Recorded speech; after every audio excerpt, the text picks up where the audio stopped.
omwezi ogwedde Parliament y'Omukungu wa Bulaaya ese ekiteeso ekiyimiriza okuzimba omudumu gw'amafuta okuva Hoima okutuuka mu Tanzania nga bagamba nti gwali gugenda kutataganya obutonde bw'ensi saako n'okutyobula eddembe ly'obuntu eri abagenda okussa omudumu guno gyegugenda okuyisibwa. Ensonga eno yatabula bannayuganda bangi okwali n'omukulembeze w'eggwanga ng'ono yategeeza wiiki ewedde ng'okuzimuka omudumu gw'amafuta bwe kulina okugenda mu maaso. When you go to this parliament, these are just young girls, member of parliament. You are lecturing me what to do in Uganda. You young girl. I think somebody should cancel those young people. Leero Omukungu wa Bulaaya nga bayita mukungu waabwe Caroline Anderson atangaziza ku nteekateeka eno n'ategeeza kuzimba omudumu guno bwe kulina okugenda mu maaso. As EU, we will always support projects that can have a transformative impact in Uganda, that can help the economy to grow, that can benefit the Ugandan population. And we are confident that we can all work together, all the partners involved, to make sure that this happens. Ategeeza nti bakwatagana nawe obuvunaanyizibwa okukola kuzimba omudumu gw'amafuta guno ng'amateeka akalunga eby'obutonde n'eddembe ly'obuntu gagobererwa. Ategeeza nga Parliament y'Omukungu wa Bulaaya bw'erinedde bw'okwogera ku buli kintu wankubadde eggwanga lyetaaga enkulaakulana nga tebasobola kufuuka kyesirikidde ku nsonga ezikosa abantu.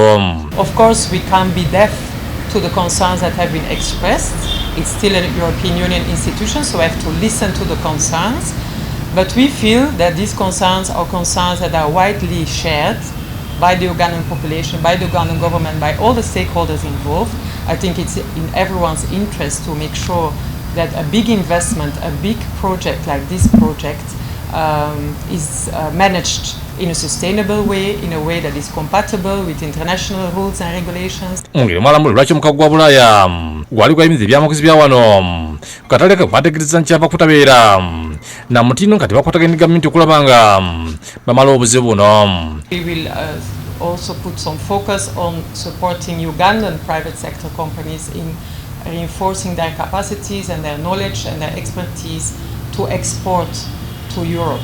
Luthi Biyinzi okuva mu Private Sector Foundation yogedde ku bigere by'abatamiruka ategekebwa n'engeri y'okukola ekigenda okutunda ebyenfuna by'eggwanga. Tulina ebintu bingi nnyo bye tusobola okutunda mu European Union nga bwe mukimanyi, emmere yaffe ddala ebibala ebintu nga era tusuubira nti bannayuganda bangi nnyo ab'obukolera obutini naye n'abanene abasobola okuba nti basobola okukozesa omukisa guno okuba nga basobola okulaba ebintu byabwe bifunibwa bitya obutale mu kigonde kya European Union. Ye Minisita avunaanyizibwa obusigansimbi Viranite asiimye Omukungu guno kwatana bannansi okwetenera olukungaana okusobola okusitula ebyensobola olw'enkulaakulana.